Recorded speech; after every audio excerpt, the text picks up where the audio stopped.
Amin. Puji Tuhan, silakan duduk. Selamat pagi, selamat kita boleh kembali bertemu di dalam kasih Tuhan Yesus Kristus. Bapak sudah diberkati pagi yang indah ini.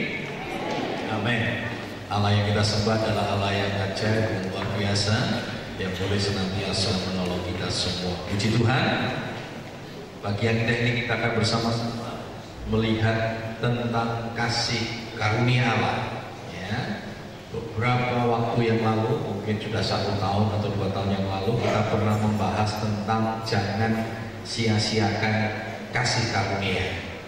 Kita juga pernah membahas jangan tinggalkan kasih karunia. Nah, pagi yang indah ini kita mau belajar tentang kasih karunia itu. Ya. Lebih dalam lagi, kita akan melihat apa itu kasih karunia Allah. Mari kita melihat bersama-sama di dalam Yohanes 4 ayat 9 hingga yang ke-10. Yohanes 4 ayat 9 hingga yang ke-10.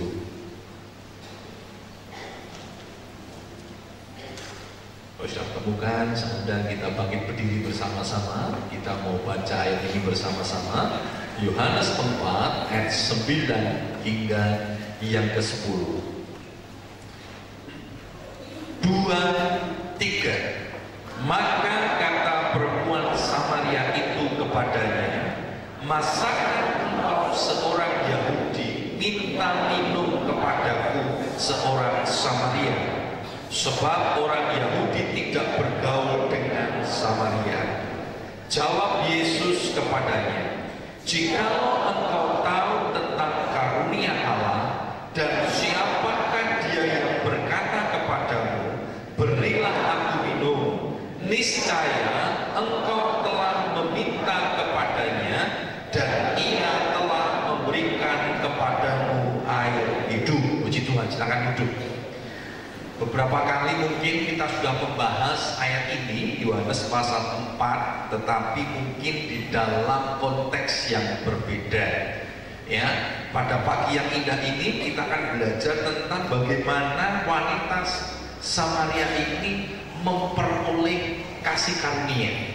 Memperoleh kasih karunia. Kasih karunia atau anugerah itu seringkali kita kita mengucapkan mungkin atau kita memaknai dengan begitu sangat sederhana. Padahal kalau kita nanti mengerti apa itu kasih karunia Allah, mengerti apa itu anugerah, kita harus betul-betul akan mensyukuri itu. Makanya beberapa topik yang pernah kita bahas tentang jangan sia-siakan kasih karunia, jangan tinggalkan kasih karunia. Banyak orang yang meninggalkan kasih karunia karena menganggap kasih karunia itu bukan sesuatu yang berharga. Padahal kasih karunia itu betapa berharganya. Itu yang disampaikan oleh Tuhan Yesus ketika ada wanita Samaria ini berbicara dengan Tuhan, lalu dia mungkin menganggap enteng, atau mungkin juga karena situasi kondisi pada waktu itu di mana orang Yahudi itu tidak bergaul. Jadi mungkin orang Samaria ini, wanita Samaria ini mungkin sedang bersikap berhati-hati. Dia berpikir, ini kok ada orang Yahudi berbeda dengan orang Yahudi yang lain. Apa sih maksudnya? Apa sih tujuannya? Kan gitu saudara ya. Ada orang yang mungkin nggak baik sama kita, selama ini nggak baik sama kita, lalu orang itu baik. Mungkin di benak kita, kalau yang nggak tulus saudara ya, kalau yang tulus terima aja kebaikannya itu. Tapi ada orang yang nggak tulus saudara ya, mungkin akan berpikir, ini ada apa ya? Kok biasanya sama saya nggak baik, kok hari ini baik? Ini ada apa? Nah, posisi inilah yang mungkin dialami oleh wanita Samaria, sehingga pada waktu Yesus minta pun disepelekno ya, oh kamu tuh orang Yahudi kok masuk minta sih sama kami orang Samaria gitu ya. Artinya padahal selama ini kan kamu tidak senang sama orang Samaria, kenapa kamu minta ya? Mungkin menganggap sesuatu yang enteng, tapi Tuhan sebenarnya Tuhan punya tujuan. Kalau kita lihat nanti Yohanes 4 itu luar biasa sekali. Kenapa saudara? Tuhan memang sedang mau memenangkan satu jiwa orang, luar biasa ya. Nanti kalau kita lihat banyak sekali Tuhan berikan waktunya, berikan hidupnya, berikan strateginya untuk memenangkan satu orang. Karena di mata Tuhan satu orang itu berharga. Maka ayat yang lain dikatakan kalau satu orang bertobat, ribuan malaikat bersukacita. Tuhan itu memandang berharga setiap jiwa. Karena itu jangan pernah meremehkan jiwa. Jangan pernah menganggap orang lain itu tidak berharga. Bahkan kita lebih berharga dari orang lain, tidak. Di mata Tuhan siapapun saudara, apapun status saudara, apapun etis saudara, Tuhan mencintai kita. Kita berharga di mata Tuhan. Kita tahu ada orang Gadara, orang kerasukan setan saudara. Orang kerasukan setan itu seringkali diidentikan dengan gila, karena kelakuannya sudah tidak normal, tidak wajar, hidupnya di kuburan-kuburan. Ya, makanya orang katakan kuburan itu angker, gitu ya. Hidupnya di kuburan-kuburan. Dia orang yang seringkali ngamuk, ya, marah sehingga orang tidak mau mendekat kepada orang ini diasingkan, ya, orang ini tidak dipedulikan. Berapa banyak kita melihat ada anggota keluarganya gila dipasung, saudara. Ya, dipasung karena mungkin ya nek diculki yo bahaya gitu saudara, diobati yo kok entek-entek uang gitu ya, lebih baik sudah dipasung saja. Yang penting kasih makan seadanya saudara. Bahkan makannya bukan seadanya saja, seada-adanya juga dimakan sama mereka. Nah saudara, kita lihat tidak diperhitungkan, tetapi kita melihat ternyata Tuhan Yesus itu mengasihi jiwa walaupun orang itu gila. Jadi saya bersyukur juga ada banyak orang-orang yang punya beban untuk menangani orang-orang stres. Saya dulu punya beban untuk orang-orang stres saudara. Di kota Solo saya banyak menangani orang-orang stres. Ya, jadi panggilan awal saya dulu, saya tidak mau mengembalakan, ya. Saya mau buka seperti panti begitu, rehabilitasi untuk orang-orang stres. Waktu itu saya ungkapkan, banyak orang support. Ya, saya pulang dari kota Jakarta, saya ditahan di kota Jakarta sebenarnya untuk milih salah satu cabang di sana. Lalu buikanya dibukakan klinik supaya bisa kerja, istilahnya dibuka klinik untuk pelayanan di situ. Tetapi saya putuskan untuk pulang ke Solo, saya punya beban. Kenapa? Banyak sekali orang stres. Jadi pada waktu itu saya coba sharekan beban saya dalam waktu yang cepat, ditangkap banyak teman. Bahkan kita sudah buat yayasannya, namanya Yayasan Dimas Shalom. Dananya sudah banyak yang mau bantu, ya, banyak orang yang mau bantu dananya. Setiap saya ketemu dengan teman-teman, aku support dananya. Tapi saya bilang, saya enggak, dana sih bukan sesuatu yang penting ya, tetapi yang saya pentingkan adalah tenaganya. Mau nggak ikut membantu? Artinya betul-betul menjadi tenaga penanganan itu. Wah, ada yang mau, saudara. Ada yang mau. Ya akhirnya terbengkalai gitu ya. Akhirnya visi dan misi itu menjadi belum terlaksanakan. Nggak tahu nanti saudara ya. Nah pada waktu itu saya akhirnya mengembalakan, asik dengan pengembalaan begitu saudara ya. Lalu saya sempat ngobrol-ngobrol dengan salah satu kakak rohani saya di kota Jakarta yang tahu visi-misi saya. Lalu saya sempat mengeluh begini, waktu itu sudah 8 tahunan saya mengembalakan, saya bilang gila ya saya akan mengembalakan jiwa-jiwa, tetapi saya belum melaksanakan dulu yang menjadi visi dan misi saya, menangani orang-orang stres. Lalu kakak rohani saya ngomong begini, mungkin yang kamu maksud pantinya, tetapi kalau dibilang orang-orang stres, sebenarnya kamu sudah menjalankan misi itu. Saya bilang, kapan?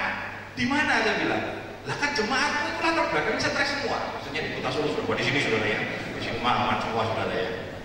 Di sana kan stres semua, kok banyak stres saudara. Stres karena ditinggal suaminya, stres karena orang tuanya bercerai. Jadi kami sering dulu di kota Solo itu dikasih jemaat stres, lalu keluarganya pasrah bongkoan gitu ya.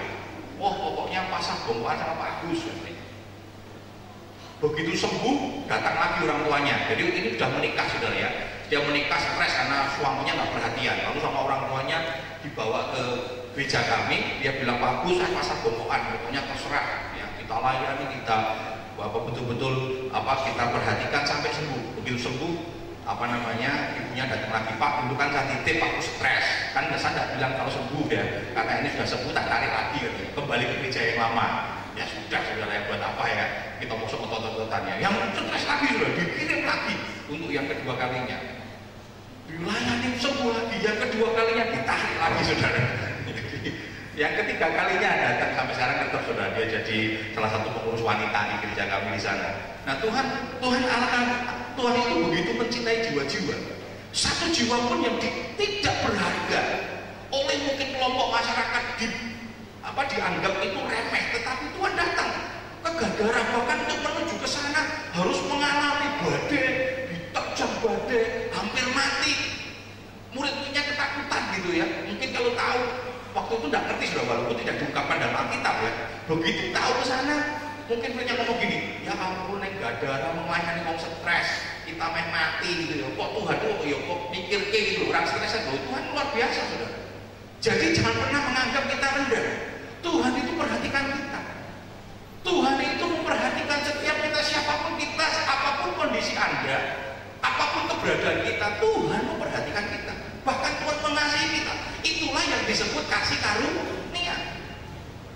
Saudara mau berkata, kalau kamu ngerti kasih karunia, luar biasa.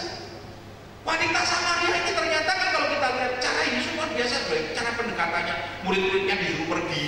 Kenapa? Karena Tuhan mengonseling wanita ini, dikonseling wanita ini. Murid-muridnya disuruh pergi. Dikonseling juga, luar biasa cara Tuhan mendekati wanita ini. Akhirnya dimenangkan wanita ini. Kenapa? Tuhan begitu mengasihi jiwa-jiwa. Dan itulah kasih karunia. Dan akhirnya wanita Samaria ini menikmati kasih karunia Tuhan.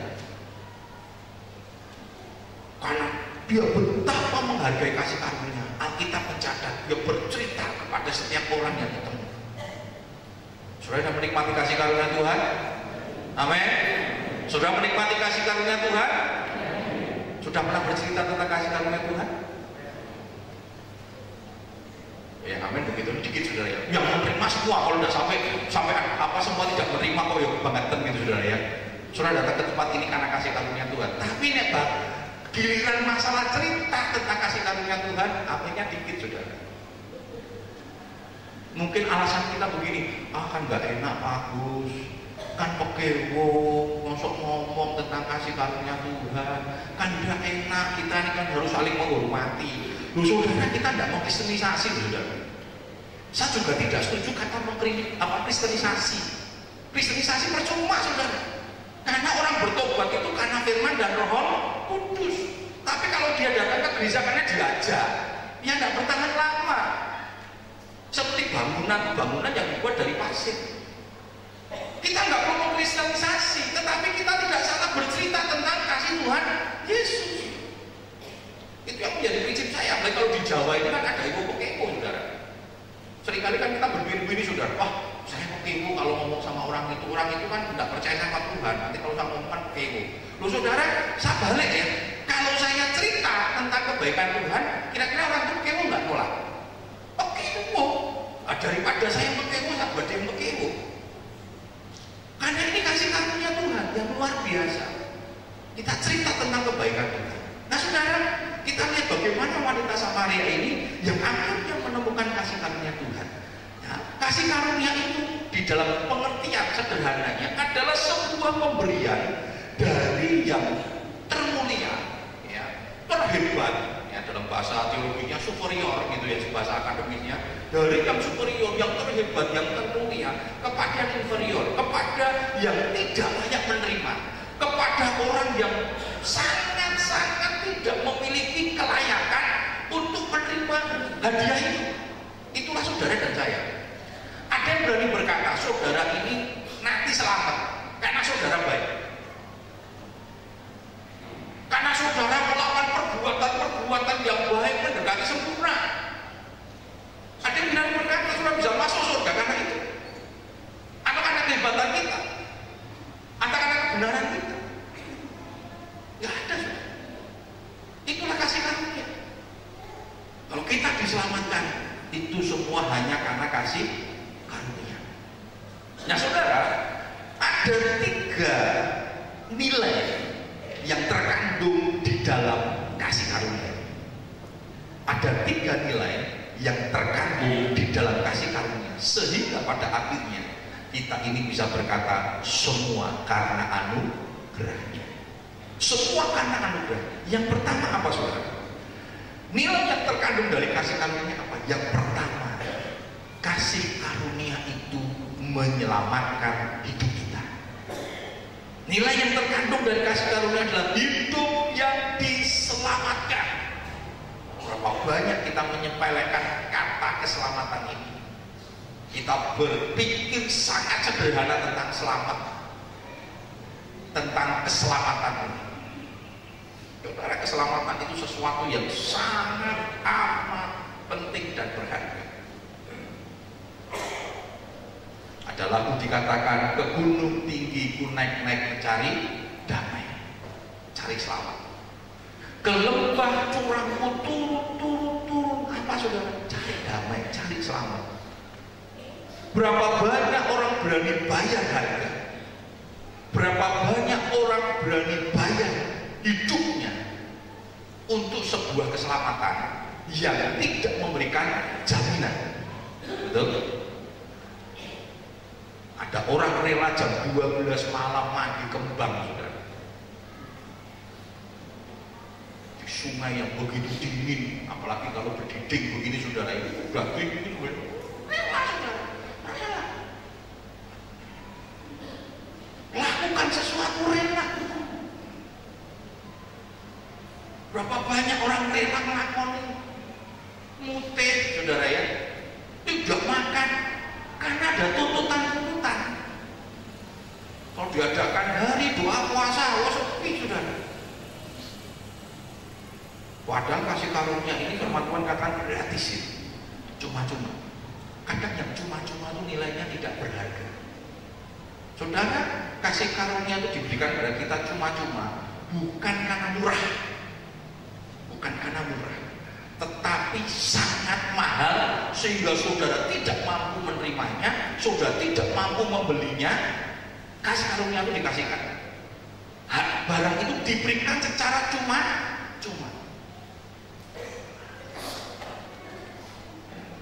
Saya dulu pernah punya gitar, saudara. Dalam ukuran saya gitar itu mahal harganya. Jadi waktu itu saya kecil, waktu pengen belajar gitar, ya bersyukur di sini sekarang banyak pemusik. Saya lihat terakhir ini banyak beberapa yang ngelatih, sudah latih gitar, latih musik. Ada yang dari fakultas seni ya dan pertunjukan, yang PKL di tempat ini mereka melatih. Zaman dulu nggak ada, saudara. Saya punya kerinduan tapi nggak punya gitar. Saya membuat gitar itu karena mau beli mahal sekali. Ya orang tua saya juga berpikirnya kan, waktu minta gitar, reso main tuh gitar katanya. Lah yang latihan dulu, punya gitar dulu buat latihan, sehingga nggak ada alatnya, sudah. Karena orang tua saya nggak ada punya jiwa seni. Ya kalau orang punya jiwa seni kan ini, sudah. Jadi masuk orang tua saya, wih so main gitar dulu tak tumpuk nih. Lah saya ngomong lah, bisa nih main dari mana? Saya nggak punya gitarnya, sudah. Saya beli buku diluakan, buku tentang bagaimana memain gitar, akord-akordnya gitu ya. Lalu saya ambil triplek, saudara. Triplek itu tak gambar kayak gitar. Saya potong senarnya dari dari kapur, saudara ya, garisi gitu. Jadi buat latihan akordnya. Jadi genjreng yang bunyi mulutnya, jreng. Itulah saya alami.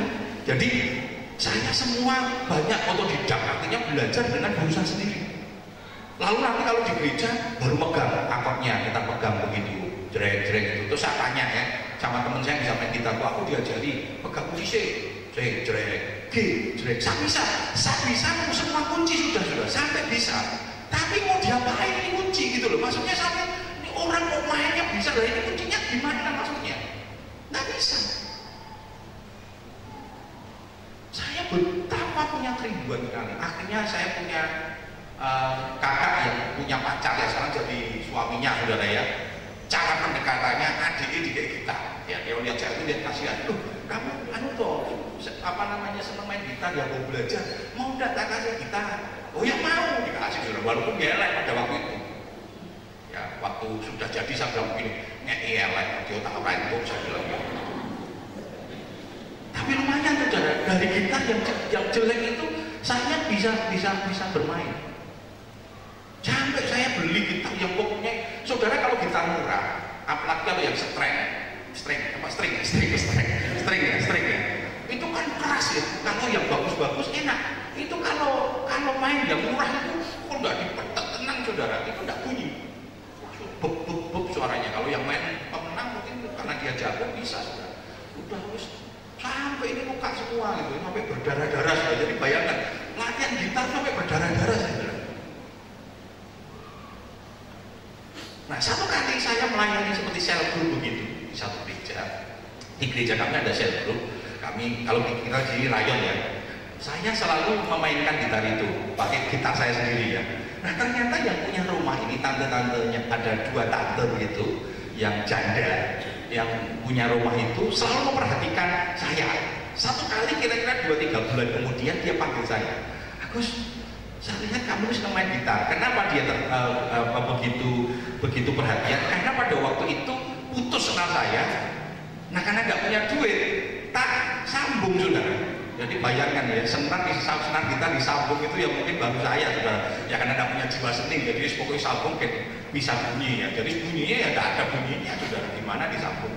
Ya lalu dia bilang, kok putus? Apa namanya nanti beli senang? Oh ya tante nanti gitu saudara. Tapi dia kata gini, tante tuh ada gitar punyanya anaknya tante, lama tidak dimainkan, sayang, ada di samping tante simpan. Nah kalau kamu mau ya kamu pakai saja, saja ya. Tapi gitarnya jelek katanya saudara. Waktu dikeluarkan gitar itu gitarnya bagus yang luar biasa, betul-betul yang string itu yang betul-betul asli saudara, asli. Saya bilang luar biasa ini gitarnya bagus. Tante ini bagus tante, gitar yang mahal saudara. Waktu itu saya cek di apa namanya di toko itu tahun 85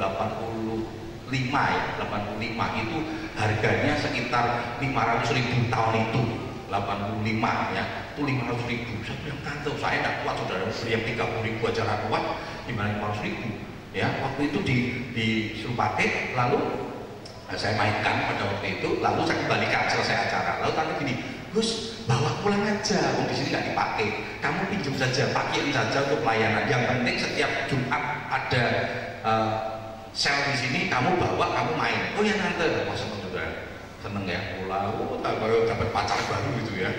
Tidak punya pacar, harus sepelekan. Untungnya dapat Pak Wika itu setelah punya gitar itu saudara. Wah kalau enggak dia cemburu pasti. Pacarnya dipeluk-peluk saudara ya. Nah pada waktu itu saya peluk, saya ngomong gini, Tuhan gitar ini bagus, Tuhan kalau boleh Tuhan gitar ini jadi milik saya. Tapi saya lalukan, gede, terlalu baik juga kalau gitar itu saya.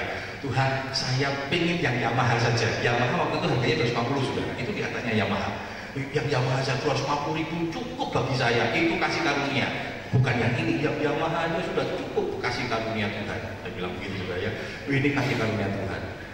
Nah saudara, waktu sebulan kemudian, itu setiap bulan baru ke situ saudara. Sebulan kemudian saya datang ke sel itu lagi, ke tempat ibadah itu. Selesai ibadah, tante itu panggil saya, Gus, ini gitar ini milik anaknya tante, kalau nggak salah dulu ada di Jambi ya, yang sedang kerja di Jambi, sekarang tinggal di Jambi. Lalu saya kirim surat, dulu belum ada telepon, belum jarang ada telepon juga ya, kirim surat yang berkata, gitar kamu saya pinjamkan kepada seorang pemuda namanya Agus, dia senang melayani, pokoknya bla bla bla bla gitu ya, melayani. Nah saya minta izin gitar itu biar dipakai saja, biar dipinjem sama yang namanya Agus ini. Lalu tadi pagi anak saya baru ngasih jawaban, ngasih balasan.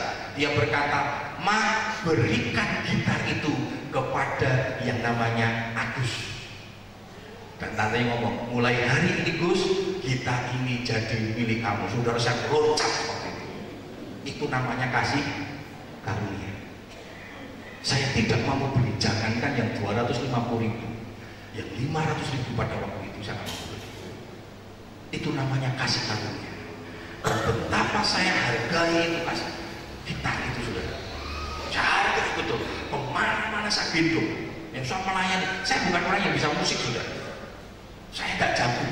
Tapi bisa, yang penting bisa ngiringi lah. Kalau pamenang nggak ada, pemain musik nggak ada saudara, saya bisa gitar gitu. Tapi kalau apa namanya keyboard bisa, yang penting bisa ditranspos. Ya saya ini bisa main tapi transpos ya, mainnya tetap di C, musiknya ditranspos saudara. Di luar itu, waduh walau-walau saudara ya. Saya bukan orang, tapi saya punya kemauan untuk ngiring. Kemana-mana saya dulu banyak buka cabang-cabang sekolah minggu. Ya saya ngiring ke sana, kemana-mana saya naik sepeda ontel sama bawa gitar di saya sandang. Waktu itu baru musiknya Roma Irama Satria Bergitar. Jadi julukan saya itu Satria Bergitar. Karena kemana-mana betul saudara. Sampai saya sekolah Alkitab. Waktu sekolah Alkitab nggak ada gitar saudara. Jarang ada gitar. Sekolah Alkitab nggak menyiapkan gitar saudara. Akhirnya saya bawa. karena teman-teman nggak punya gitar dan sebagainya, saya bawa. Nah itulah saya mulai hancur hati dari situ. Ya, saya open, saya terus seringkali fokus salat ya sudah susah lapin supaya kempling saudara, dipinjem ya sama teman-teman. Ya, setelah kita kan banyak orang saudara ya.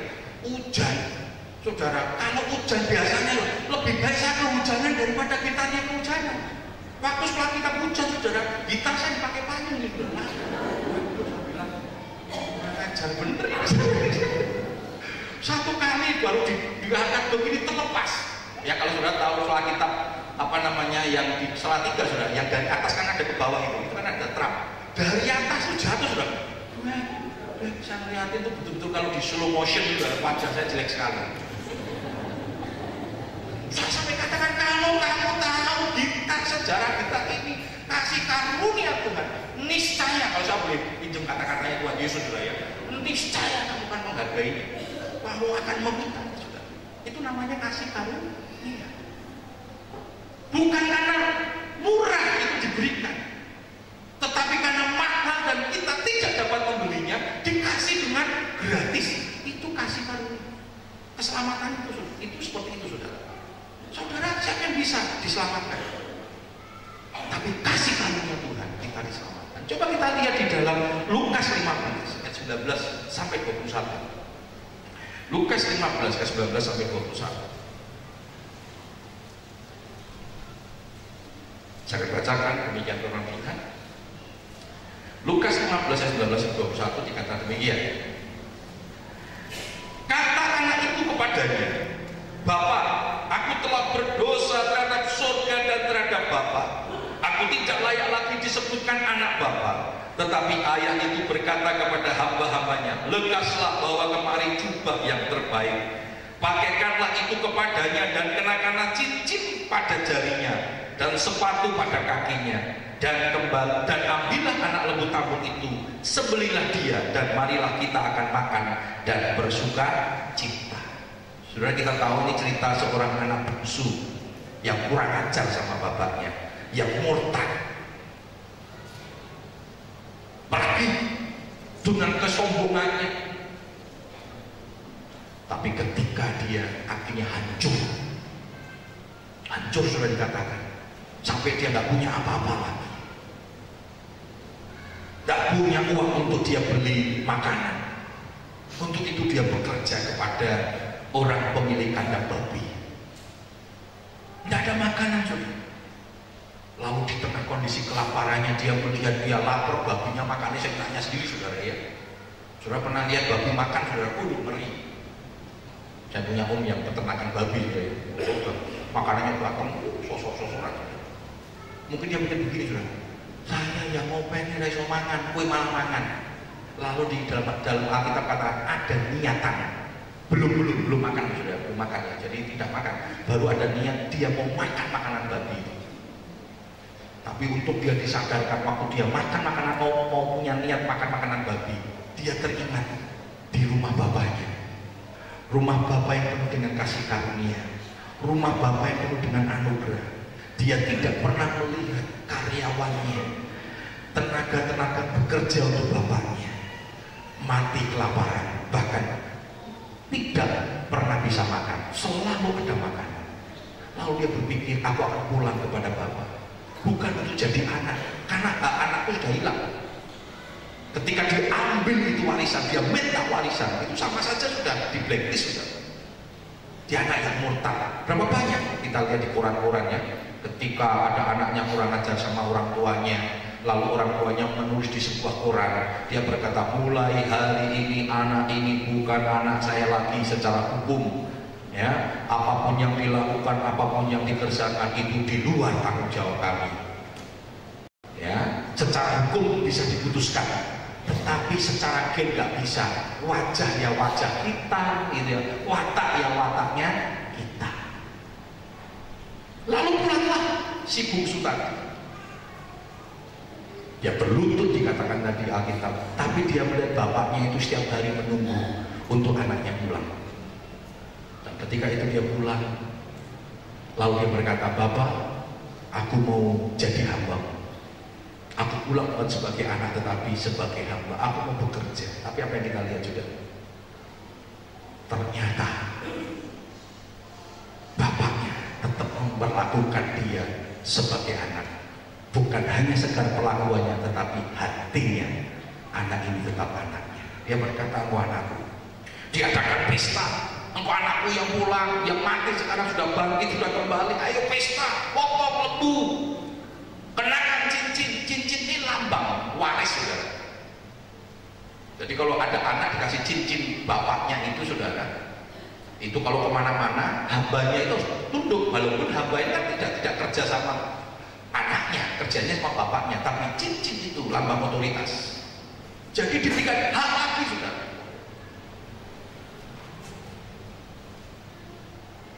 Makanya anaknya yang sulung pulang kaget, saudara. Wah, anak yang sulung ini setiap hari dampingi bapaknya, setiap hari hidup berjuang untuk bapaknya. Lalu lihat pesta, dia tanya, "Pesta siapa ini?" Lalu dia bilang, "Adikmu pulang." "Hah? Adiknya mana?" Waktu mata dia sudah mungkin adiknya sudah tidak ada. "Adikmu yang bungsu pulang dan bapakmu membuat pesta." Marah, dia protes sama bapaknya. "Papa, kenapa? Aku tidak pernah buat pesta, no. Adikmu buat pesta, no." Saudara, kita lihat ya cara pandang Tuhan. Tuhan katakan apa? "Milikku adalah milikku." Engkau sudah aman dalam kasih karunia Tuhan, tapi adikmu hilang dari kasih karunia Tuhan. Kasihan. Nah, saudara, cara pandangnya berbeda, saudara ya. Waktu Yesus melihat orang-orang yang menganiaya dia, Yesus punya hati iba. Kenapa? Karena orang yang terhilang. Dia tidak ngerti kalau sampai berdosa, kamu tidak ngerti akibat dari kau tidak punya kasih karunia Tuhan. Itu maut. Maka Tuhan betapa dia menangis, dia berkata, "Tuhan, ampuni mereka. Mereka tidak tahu apa yang diperbuat." Karena itu kita harus kasihan kepada orang-orang yang hidup di luar kasih karunia Tuhan. Itu yang kami doakan setiap hari. Untuk orang-orang yang di luar kasih karunia Tuhan, yang hidup tinggalkan kasih karunia Tuhan, itu kasihan. Saudara harus menangis untuk itu. Kalau ada suami yang tinggalkan kasih karunia Tuhan, ada istri yang tinggalkan kasih karunia, jangan dikutuki terus, jangan imani terus. Berapa banyak kita mau imani? Waktu dibilang, "Mana suamimu?" "Angin, Om." Itu imani, itu namanya. Tapi katakan, "Om, doakan, Om." Kami terus berdoa untuk itu, karena mereka tinggalkan kasih karunia Tuhan. Pandang dengan kacamata Tuhan supaya mereka kembali kepada kasih karunia Tuhan. Jangan kutuki mereka. Waktu ayah saya tolak kasih karunia Tuhan, tinggalkan kasih karunia Tuhan, setiap kali saya ngomong dengan dia, dia marah. Sudah, saya tidak berhenti untuk terus berdoa, untuk terus mengabarkan kasih karunia Tuhan kepada orang tua saya.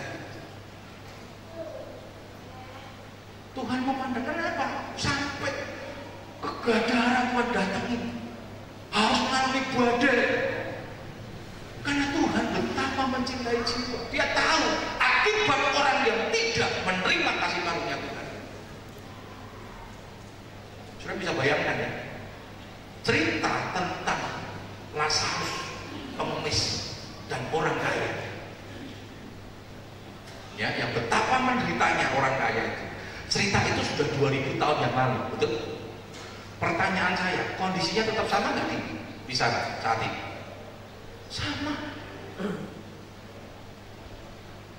Makanya jangan pernah mentang-mentang ngerokok kecil. Firman Tuhan kan lebih baik orang tidak dilahirkan. Karena Tuhan tahu arti maut itu, maka Dia datang ke dalam dunia. Dia selamatkan kita. Karena itu jangan main-main dengan kasih karunia. Jangan tinggalkan kasih karunia dan jangan sia-siakan kasih karunia. Betapa berharga kasih karunia. Ya Tuhan, hatinya luar biasa. Mungkin kalau kita sedang bicarakan, saya nggak tahu kira-kira sikap kita ada di mana, saudara. Ada orang yang kurang ajar, jahat, kejam,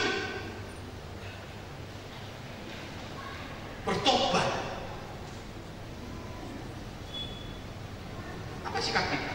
Paulus itu nggak bisa diterima loh, saudara. Maklum nggak bisa diterima, dia pembunuh, ngejar-ngejar orang Kristen. Waktu dia bertobat, orang-orang waduh hati-hati dulu, nanti dulu.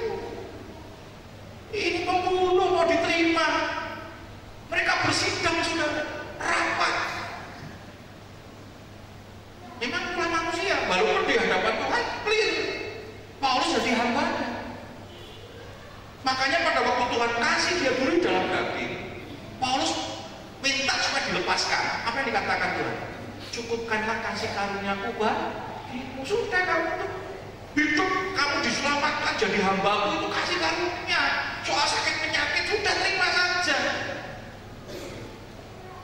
Dan Paulus terima itu karena dia menyadari kasih karunia Tuhan sudah terlalu besar dalam hidupnya. Kalau hanya dibandingkan dengan sakit penyakit, kecil kasih karunia itu.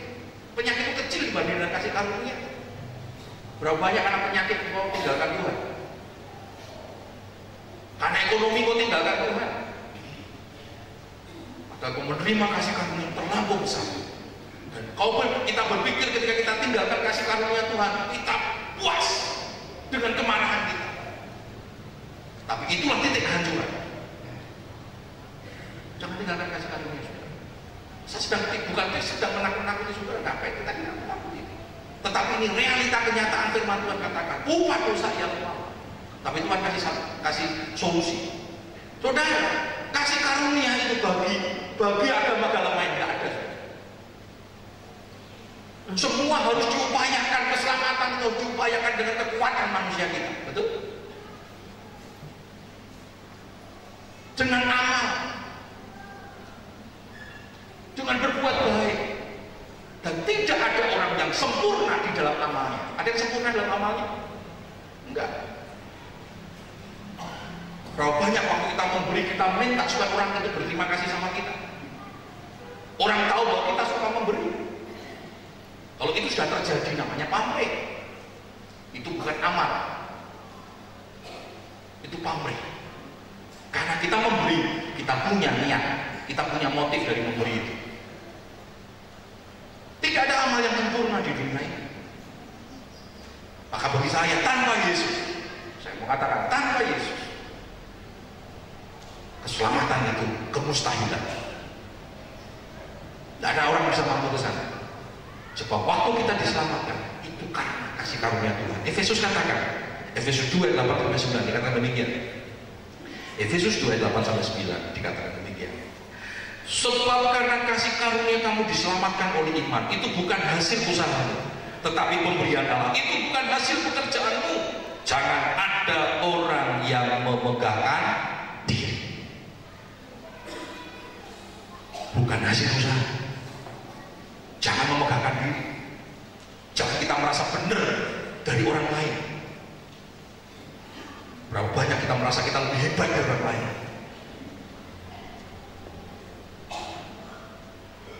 Siapa saudara dan saya? Kalau saudara diselamatkan bukan karena kita hebat, tetapi itu hanya karena kasih kemurahan Tuhan. Satu. Yang kedua, jadi nilai kasih karunia saudara ini berharga sekali. Yang kedua, kasih karunia, nilai kasih karunia di dalam Tuhan apa sudah dikatakan? Penderitaan karena nama Tuhan, penderitaan karena kehendak Tuhan. Ini juga kasih karunia. Banyak orang tinggalkan Tuhan karena merasa menderita.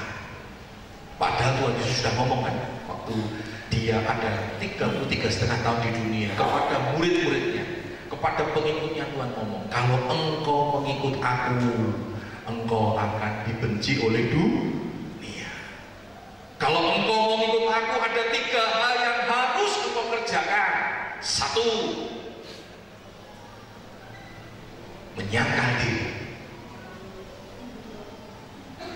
Menderita, saudara, menyangkal diri itu daging mati, saudara. Daging menderita, daging harus dimatikan.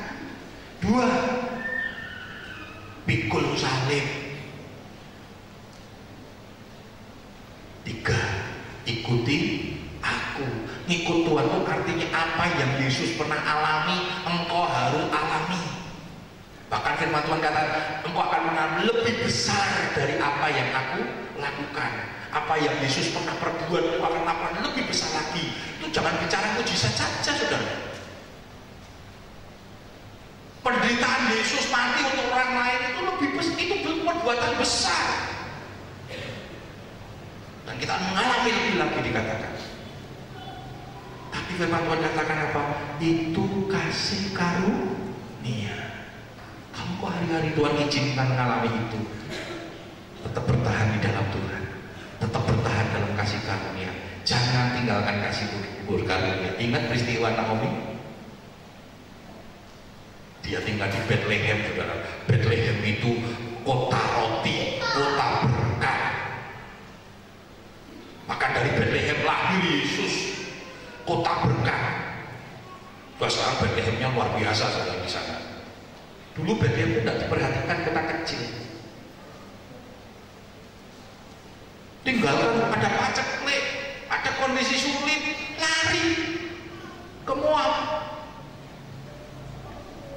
Tempat bangsa kafir di sana. Dia berpikir dia lari dari penderitaan ini, pergi untuk mencari kebahagiaan. Lebih menderita di Moab, saudara. Karena tinggalkan kasih karunia Tuhan, betul? Suami anak-anaknya mati, dia menjadi janda sebatang kara. Untung ada Rut. Akhirnya dia sadar, dia sudah tinggalkan kasih karunia Tuhan. Dia kembali ke Bethlehem. Maka ada lagu kan, jangan kau tinggalkan Bethlehem, kalau kau tak mau jatuh. Dia tinggalkan Bethlehem. Ini satu gambaran yang Tuhan berikan dalam cerita Rut itu, sudah. Dia pulang. Orang berkata, Naomi pulang, Naomi pulang. Dia berkata, jangan panggil aku Naomi. Naomi itu artinya berkat. Panggil aku apa? Marah, pahit. Hidupku penuh dengan kepahitan. Apa yang mau dia katakan? Kalau engkau tinggalkan kasih karunia Tuhan, hidupmu akan penuh kepahitan. Ibrani katakan, kalau engkau tinggalkan kasih karunia, engkau akan hidup dalam kepahitan, engkau akan mencemarkan banyak orang. Aku pahit namanya, marah. Tapi untung dia kembali kepada kasih karunia Tuhan. Akhirnya kasih karunia Tuhan dinyatakan melalui hidup menantunya. Akhirnya Rut menikah dengan Boaz. Boaz ini tuan tanah, saudara. Di Bethlehem sana ada satu tanah yang disebut dengan tanah Boaz. Kaya. Dan dari Boaz inilah nanti dia melahirkan keturunannya dan akhirnya kepada Daud, akhirnya kepada Yesus. Ketika kembali kepada kasih karunia, hidup Naomi dipulihkan. Jadi waktu menderita, jangan kita lari dari penderitaan itu. Tetap bertahan dalam penderitaan, karena kasih karunia Tuhan akan terus menyertai kita. Yang penting selama kita tidak ditinggalkan kasih karunia, karena kasih karunia tidak pernah meninggalkan kita. Yang meninggalkan kita, sudah. Bertahan dalam kasih karunia Tuhan. Nah, kasih karunia Tuhan itu senantiasa mengontrol hidup kita. Dan Tuhan berkata kan, pencobaan-pencobaan yang kepada pencobaan yang biasa tidak melebihi kekuatan kamu. Coba kita lihat dalam 1 Petrus 2, 19-20 dikatakan demikian. 1 Petrus 2, 19-20 dikatakan demikian. Sebab adalah kasih karunia jika seseorang karena sadar akan kehendak Allah menanggung penderitaan yang tidak harus ia tanggung. Sebab dapatkah disebut pujian jika kamu menerima pukulan karena kamu berbuat dosa? Tetapi jika kamu berbuat baik dan karena itu kamu harus menderita, maka itu adalah kasih karunia pada Allah. Tidak selalu perbuatan baik kita dapat pujian. Kita berbuat baik pun orang tetap menyalahkan kita. Kita menderita, firman Tuhan katakan itu namanya kehendak Allah, itu kasih karunia Tuhan. Tapi kalau kita dipukul orang karena kita mencuri, kita berbuat dosa, itu bukan kasih karunia. Punya teman di kota Solo, saudara, di penjara karena dia ngapusi, saudara, ya, melarikan uang. Waktu ditengok dia berkata, aku seperti Yusuf di penjara karena nama Tuhan. Saya bilang, wah omong kosong. Aku di penjara karena dosa bertobat. Itu bukan kasih karunia. penjara karena ngapusi, saudara. Ya sudah lumrah di penjara, jangan karena kasih karunia. Dia berusaha puji Tuhan saudara, karena kasih karunia Tuhan saya di penjara. Itu ngapusi, saudara. Itu bukan kasih karunia, saudara. Bukan kasih karunia. Ada banyak orang sekarang di penjara karena dia memberitakan Injil. Itu namanya kasih karunia.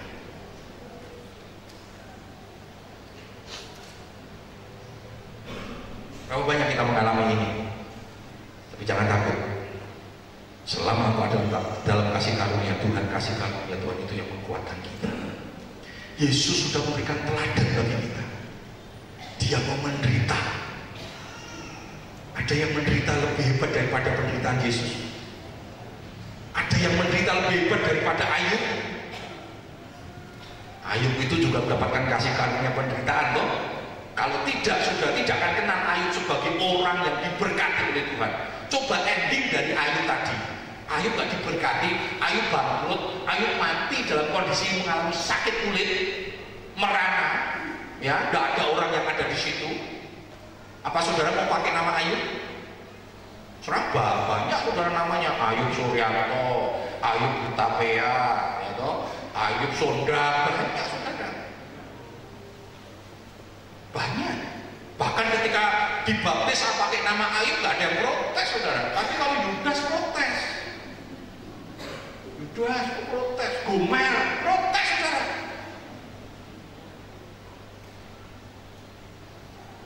Kenapa? Karena Ayub mendapatkan kasih karunia.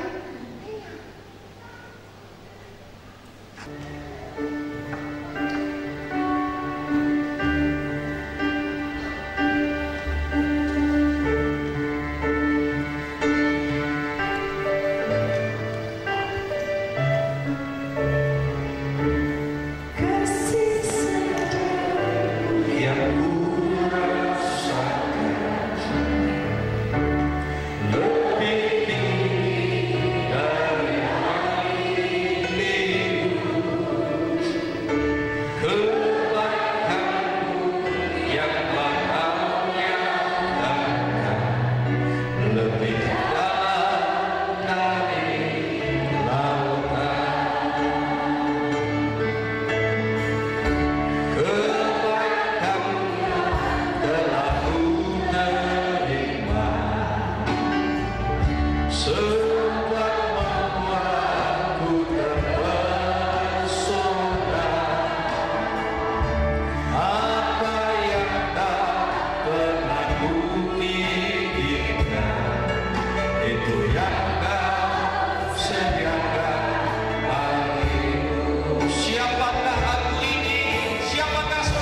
kami Tuhan.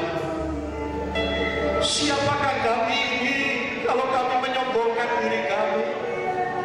Siapakah kami ini Tuhan kalau kami merasa tidak butuh kasih karunia Tuhan? Terkutuklah kami Tuhan kalau kami merasa tidak butuh kasih karunia Tuhan. Kami perlu kasih karunia-Mu Tuhan. Kami perlu kasih karunia-Mu Tuhan menyertai hidup kami. Dan kami rindu untuk selalu tinggal dalam kasih karunia Tuhan. Di luar kasih karunia Tuhan kami tidak dapat berbuat apa-apa. Dan kalau sebentar akan menikmati tubuh dan darah-Mu dalam perjamuan yang kudus, ini kasih karunia Tuhan. Tuhan mengingatkan kami kembali, Engkau sudah mati bagi kami. Engkau sudah mati bagi kami. Terima kasih Allahku, terima kasih Tuhan. Terus bekerja dalam hidup kami. Layakkan, kuduskan kami untuk menerima tubuh dan darah-Mu Tuhan. Layakkan, kuduskan kami. Kami para pelayan-Mu, sucikan, kuduskan, layakkan kami untuk melayani Tuhan. Perjamuan yang kudus ini belum menjadi berkat bagi kami sekalian. Nama Tuhan dipermuliakan, nama Tuhan diagungkan. Terima kasih Bapa, kami akan menikmati tubuh dan darah di dalam satu nama, yaitu di dalam nama Tuhan Yesus Kristus kami sudah berdoa.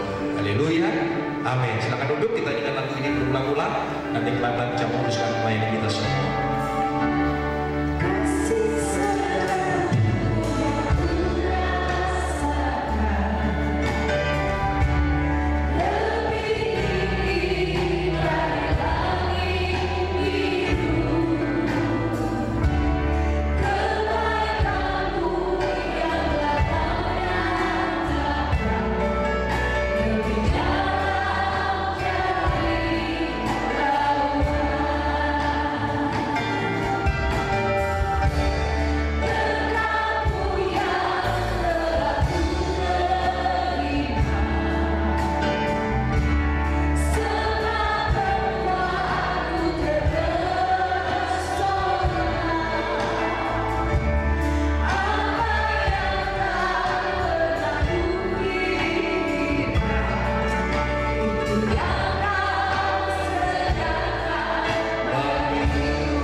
Ya, kalau sudah kita pamit bersama-sama, siapakah lagu ini jadi puji mata.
Sebab apa yang telah kuteruskan kepadamu telah aku terima dari Tuhan, yaitu bahwa Tuhan Yesus pada malam waktu ia diserahkan mengambil roti, dan sesudah itu ia mengucap syukur atasnya, ia memecah-mecahkannya dan berkata, inilah tubuhku yang diserahkan bagi kamu, perbuatlah ini menjadi peringatan akan aku.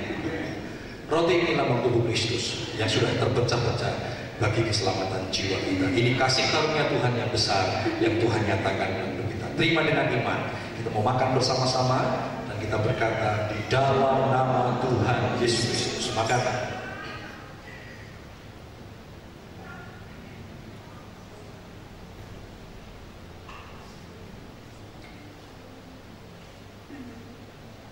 Kita mau angkat anggur kita. Kita mendengar firman Tuhan.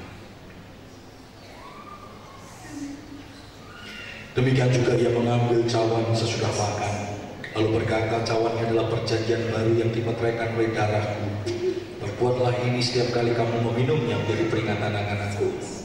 Anggur ini lambang dari darah Yesus yang tercurah dari tubuhnya, darah yang menyucikan dosa kita, siapapun kita, sebesar dosa apapun kita. Darah semerah Kirmisi disucikan seperti salju, bahkan bilu-bilunya menyembuhkan penyakit kita. Ini kasih karunia Tuhan yang harus kita syukuri. Kita minum dengan iman kita dan kita berkata bersama-sama di dalam nama Tuhan Yesus.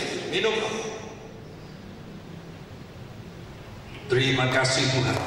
Terima kasih. Mari kita mengucap syukur karena saudara dan saya orang-orang yang menerima kasih karunia Tuhan.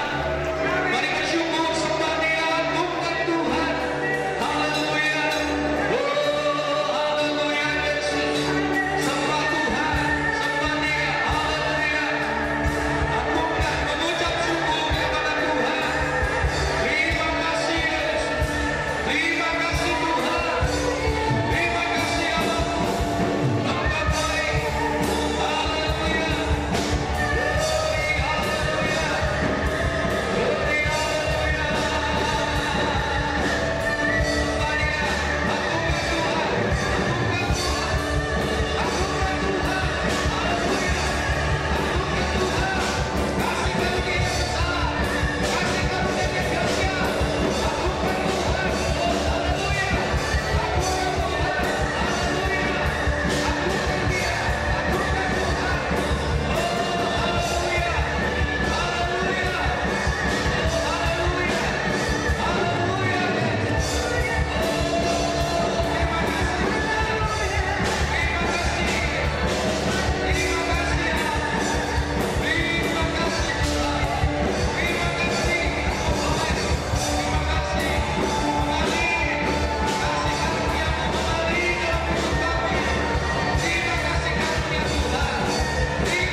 terus bekerja dalam hidup kami Tuhan, terus berkarya dalam hidup kami. Terima kasih Bapak, kami tetap hidup di dalam kasih karunia Tuhan. Abang berhenti berbicara, dan biarlah kuasa Roh Kudus terus bekerja dalam hidup kami. Dan kami percaya setiap kami diberkati dengan kasih karunia Tuhan. Hanya di dalam nama Tuhan Yesus Kristus kami sudah berdoa. Haleluya. Amin. Di Tuhan, silakan duduk.